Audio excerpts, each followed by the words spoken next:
Welcome to crazy जी के stream. आज की इस क्लास में हम उत्तर प्रदेश की झीलें और नदी तंत्र के बारे में पढ़ेंगे।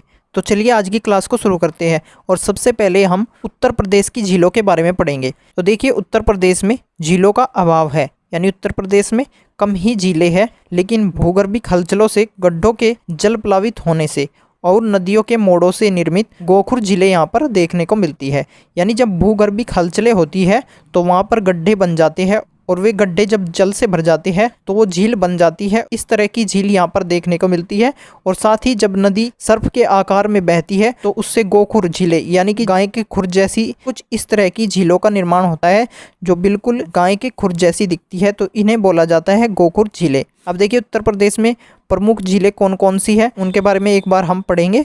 ये सभी झीलें इंपॉर्टेंट है। एग्जाम में क्वेश्चन आपसे डायरेक्ट यही पूछा जाएगा कि आपको एक झील दे देगा और वो झील उत्तर प्रदेश के किस जिले में है, सिर्फ आपसे इस तरह से क्वेश्चन पूछेगा। तो सबसे पहले हम बात करेंगे टांडा दरी ताल की। तो ये जो झील है ये मिर्जापुर में है, यूपी के मिर्जापुर जिले में।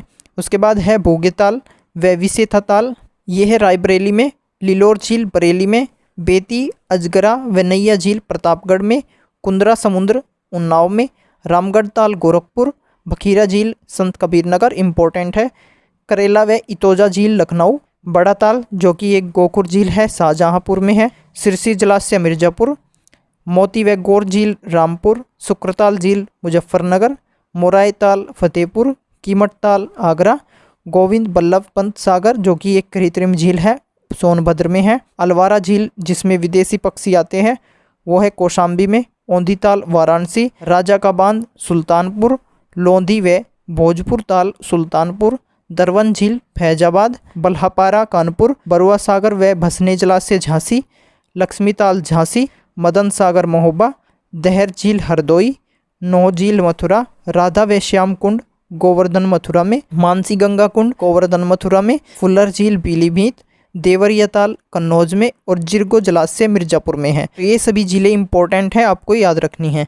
अब देखिए, बात करते हैं उत्तर प्रदेश नदी तंत्र की। तो देखिए, उत्तर प्रदेश में 3 प्रकार की नदियाँ प्रवाहित होती है। पहली है हिमालयी नदियाँ। हिमालयी नदियाँ सतत वाहिनी है, यानी वर्ष भर बहती रहती है, इनमें पानी सोखता नहीं है। तो ये कौन कौन सी नदियाँ हैं?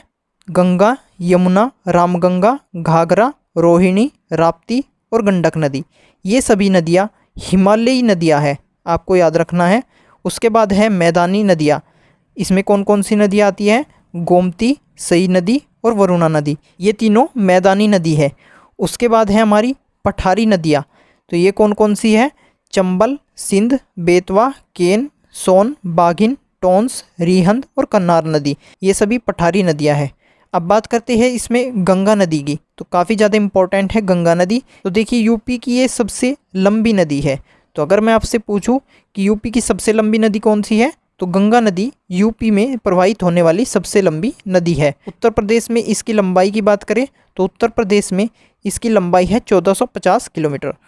इसके उद्गम की बात करते हैं। इसका उद्गम हुआ है, यानी इसकी उत्पत्ति कहाँ से हुई है? गंगोत्री ग्लेशियर, जिसे गोमुख ग्लेशियर भी कहते हैं, वहाँ से इसकी उत्पत्ति हुई है। देवप्रयाग में अलकनंदा भागीरथी नदी से मिलती है और गंगा नदी के नाम से प्रवाहित होती है।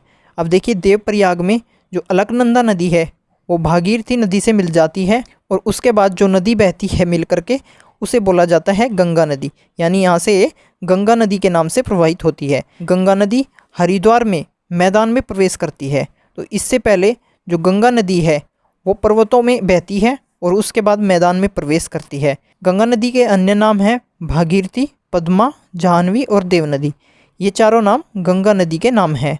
अब देखिए, गंगा नदी में बाएं सिरे से कौन कौन सी नदियाँ मिलती है जो कि गंगा नदी की सहायक नदियाँ हैं। तो इसमें है रामगंगा, गोमती, घाघरा, गंडक, बूढ़ी गंडक, कोसी और महानंदा। ये सभी नदियाँ गंगा नदी की सहायक नदी है, यानी गंगा नदी की ट्रिब्यूटरी है।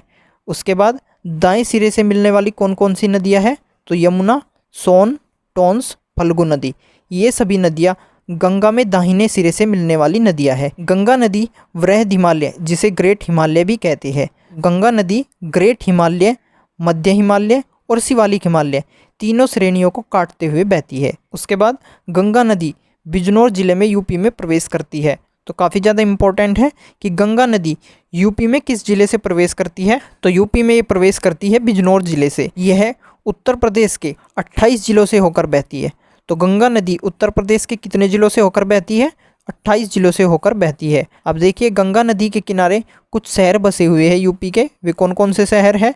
कन्नौज, कानपुर, प्रयागराज, जिसे पहले इलाहाबाद के नाम से जाना जाता था, तो प्रयागराज, वाराणसी और गाजीपुर, ये सभी शहर गंगा नदी के किनारे बसे हुए हैं। इसके बाद हम पढ़ेंगे यमुना नदी। अब यमुना नदी की उत्पत्ति कहाँ से हुई है? इसका उद्गम स्थल कहाँ है?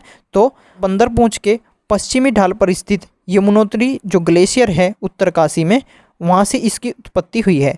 इसकी कुल लंबाई की बात करें, इसकी कुल लंबाई है 960 किलोमीटर और यह राज्य के सहारनपुर जिले में प्रवेश करती है। एक बार फिर देखेंगे कि यमुना नदी का उद्गम स्थल कौन सा है? बंदरपूंछ के पश्चिमी ढाल पर स्थित यमुनोत्री ग्लेशियर इसका उद्गम स्थल है। इसकी लंबाई कितनी है? 960 किलोमीटर इसकी लंबाई है और यह राज्य के सहारनपुर जिले में प्रवेश करती है। इसके बाद यमुना नदी प्रयागराज में गंगा में मिल जाती है, यानी ये गंगा की ट्रिब्यूटरी है, यानी गंगा नदी की ये सहायक नदी है। अगर मैं बात करूँ गंगा नदी की सबसे बड़ी सहायक नदी कौन सी है, तो आपको बताना है यमुना नदी। तो यमुना नदी गंगा नदी की सबसे बड़ी सहायक नदी है और प्रयागराज में ये गंगा नदी में मिल जाती है। इसमें इटावा के निकट चंबल, हमीरपुर के निकट बेतवा और नोएडा के पास हिंडन नदियाँ मिलती है। अब यमुना नदी उत्तर प्रदेश के कितने जिलों से होकर बहती है? तो 20 जिलों से होकर ये बहती है। उत्तर प्रदेश के 20 जिलों से होकर ये बहती है, आपको याद रखना है। और इसके किनारे कौन कौन से शहर बसे हैं उत्तर प्रदेश के? तो मथुरा, वृंदावन, आगरा, इटावा, कालपी, कौशाम्बी, हमीरपुर, बटेश्वर और प्रयागराज, ये सभी शहर यमुना नदी के किनारे बसे हुए हैं। उसके बाद बात करते हैं रामगंगा नदी की। तो देखिए ये गंगा की सहायक नदी है। इसके उद्गम की बात करें तो ये उत्तराखंड के पौड़ी गढ़वाल जिले में कुमाऊं हिमालय श्रेणी के दक्षिणी भाग से दूधातोली पर्वत के निकट से ये निकलती है। इसके बाद रामगंगा नदी मैदानी भागों में प्रवेश करती है और ये यूपी के बिजनौर जिले में एक जगह का नाम है कालगढ़। कालगढ़ नामक स्थान से ये मैदानी भागों में प्रवेश करती है। कन्नौज के निकट यह गंगा नदी में मिल जाती है। तो मैंने आपको बताया था कि ये गंगा नदी की सहायक नदी है जो कि कन्नौज के निकट गंगा में मिल जाती है।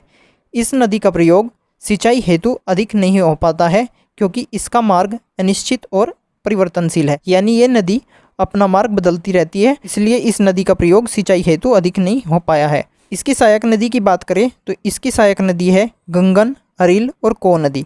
तो ये तीनों इसकी सहायक नदी है, इसकी ट्रिब्यूटरी है जो कि इसमें मिल जाती है। तो दोस्तों आज के लिए इतना ही, फिर मिलते हैं नेक्स्ट वीडियो में, तब तक के लिए नमस्कार।